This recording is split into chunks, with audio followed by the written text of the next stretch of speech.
আমি বাবাকে বললাম, বাবা একটু কষ্ট লাগছে, আস্তে করো না। বাবা মৃদু হেসে আমার কাঁধে হাত রেখে বলল, মা, প্রথমে একটু অস্বস্তি লাগতেই পারে, কিন্তু ধীরে ধীরে সব ঠিক হয়ে যাবে। ভয় পেও না, আমি আছি। আমি বাবার কথা শুনে একটু শান্ত হলাম। হালকা হাসি মুখে বললাম, ঠিক আছে বাবা, আমি বিশ্বাস করি। তারপর আমরা দুজনে এক মুহূর্ত নীরবতা একে অপরের দিকে তাকালাম, যেন সব ভয় আর অস্বস্তি ধীরে ধীরে মুছে যাচ্ছে। বাহিরে হালকা বাতাস বইছিল, আর সেই নীরব মুহূর্তে মনে হলো সবকিছু ধীরে ধীরে ঠিক হয়ে যাবে। আমি বাবার হাতটা শক্ত করে ধরে বললাম, আপনার সঙ্গে সবটাই সহজ মনে হচ্ছে। তো বন্ধুরা, আপনাদের পুরোপুরি বোঝার জন্য গল্পটি শুরু থেকে শোনাই ভালো। ভিডিওটি শেষ না করলে এই অনুভূতি ও ঘটনার সব রহস্য মিস হয়ে যাবে। চলুন আমি এখন শুরু থেকে আপনাদের সত্য গল্পটি বলি। বন্ধুরা, আমার নাম কণা, আমার বয়স 17 বছর, আমি ক্লাস 10-এ পড়ি। আমার বাবার নাম রেজাউল, তিনি একজন বাস চালক। প্রতিদিন সকাল থেকে রাত পর্যন্ত কঠোর পরিশ্রম করেন। তিনি গাড়ি চালিয়ে সংসার চালান, আর রাতে প্রায় 1টার পর বাড়িতে ফেরেন। একদিন রাতে বাবা বাস চালিয়ে বাসায় ফিরলেন। সেই দিন রাতে মা বাসায় ছিল না, তিনি নানুর বাসায় গিয়েছিলেন। যাওয়ার আগে মা বাবাকে জানিয়ে গিয়েছেন যে তিনি সেখানে রাতটা থাকবেন এবং পরদিন সকালে ফিরবেন। তো আমি সেই দিন সকালবেলায় স্কুলে গিয়েছিলাম। স্কুলে ক্লাস শেষ করে কোচিং পর্যন্ত সব কাজ শেষ করে বাসায় ফিরতে ফিরতে প্রায় বিকেল হয়ে গিয়েছিল। আমি দ্রুত গোসল করলাম, ফ্রেশ হয়ে খাওয়া দাওয়া শেষ করলাম। বিকেলে একটু আমার বান্ধবীর বাসায় গিয়েছিলাম। সেখান থেকে আমি আমার পড়ার জন্য কিছু বই নিয়ে এলাম, যা আমার পড়তে হবে, কারণ কিছু বই কেনা বাকি ছিল। তাই আমি বান্ধবীর কাছ থেকে সেটা নিয়ে এসেছিলাম। সন্ধ্যায় আমি সব পড়াশোনা শেষ করে ক্লান্ত মনে বিছানায় শুয়ে পড়লাম। বিছানায় শুয়ে আমি এই পাশে ওই পাশে ঘোরাঘুরি করলাম, কিন্তু কোনোভাবেই ঘুম আসছিল না। হঠাৎ ঘরের দরজা বাইরে হালকা শব্দ হলো, মনে হলো কেউ ধীরে ধীরে পা রাখছে। আমি চুপচাপ শুয়ে শুনতে লাগলাম। হৃদয় একবারে দ্রুত ধড়ফড় করতে লাগলো। কিছুক্ষণের মধ্যে দরজা খুলে বাবার পদধ্বনি ভেসে এলো ঘরে। তিনি ধীরে ধীরে আমার দিকে এগুলেন, মৃদু হাসি, কিন্তু চোখ যেন কোনো গভীর রহস্য লুকানো। কণা, তুমি কি এখনো জেগে আছো?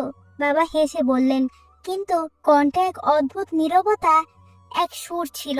আমি হালকা কাঁপতে কাঁপতে বললাম, হ্যাঁ বাবা, কিন্তু আমি ঘুমাতে পারছি না। বাবা আমার পাশে এসে বসলেন, হাতটা আমার কাঁধে রাখলেন, আর মৃদু হেসে বললেন, ভয় পাওয়ার কিছু নেই। এই রাতের নিস্তব্ধতার মধ্যে আমি তোমার পাশে আছি। ঘরের বাতি জ্বলে থাকলেও যেন সবকিছু থমকে গেছে, এবং সেই রহস্যময় নিস্তব্ধতা আমার মনে অদ্ভুত শান্তি এনে দিল। আমি বাবার পাশে বসে একটু আরাম পেয়েছিলাম, কিন্তু মনে হচ্ছিল এই রাতের নিস্তব্ধতার মধ্যে কোনো অদৃশ্য শক্তি আমার চারপাশে ঘুরছে। হঠাৎ বাবার হাত আরো শক্ত করে আমার কাঁধে রাখলেন। কণা, তিনি ধীর কণ্ঠে বললেন, আজ রাতটা তোমার জন্য বিশেষ। কিছু দেখবে যা তুমি আগে কখনো অনুভব করনি। আমি চুপ করে তাকালাম, কিন্তু বাবা যেন আমার চোখে সরাসরি কিছু লুকানো বার্তা পাঠাচ্ছিল। ঘরের হালকা বাতি, তার জানালার বাইরে হঠাৎ বাতাসের ফিস ফিস শব্দ ভেসে উঠল, যা শুধু হাওয়া নয়, মনে হচ্ছিল কোনো অদৃশ্য কেউ আমাদের দিকে তাকিয়ে আছে। হঠাৎ বাবা বললেন, ভয় পেও না, সব ঠিক হয়ে যাবে, তবে চোখ খোলা রাখো। রাতটা তোমার জন্য একটি ছোট রহস্য নিয়ে এসেছে। আমি শুয়ে শুয়ে বাবার কথায় কেমন অদ্ভুত উত্তেজনা অনুভব করলাম। মনে হলো এই রাতের মধ্যে আমার এবং বাবার মধ্যে কোনো অদৃশ্য বন্ধনের সূচনা হয়েছে।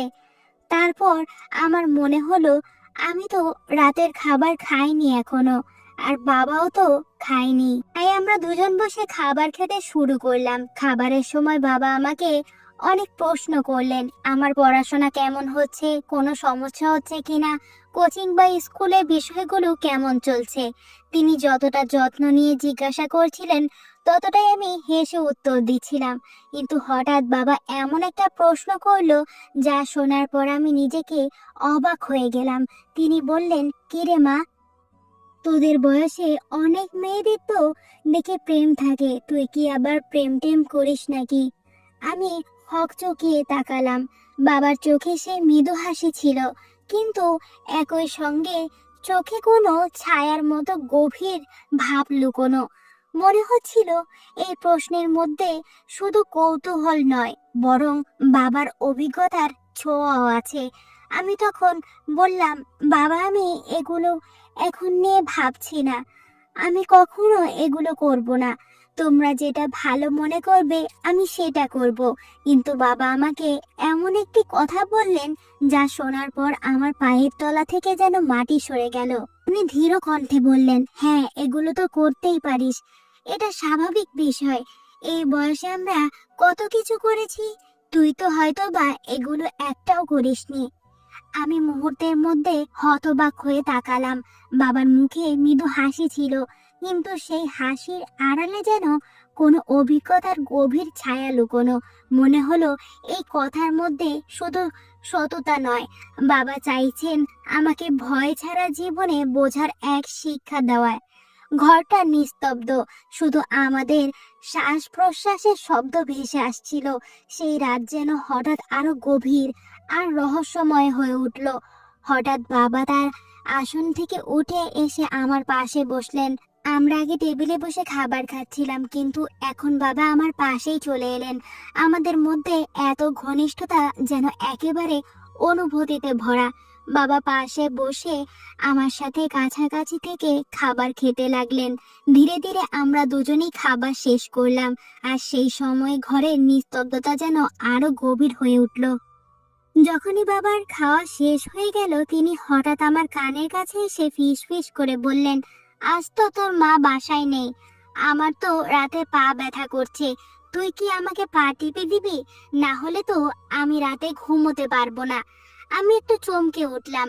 বাবা এতটা নরম কণ্ঠে বলছে, আর সেই ফিস ফিস শোনার সঙ্গে সঙ্গে মনে হলো ঘরের নিস্তব্ধতা আরো গভীর হয়ে গেছে।